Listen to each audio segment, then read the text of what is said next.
Сайн байна уу?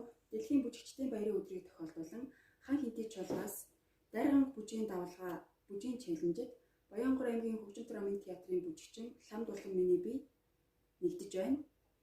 Миний дуудах хүн Сэлэнг аймгийн Сэлэнгийн долгио чуулгын бүжигчин Тунгаа таныг урьж байна.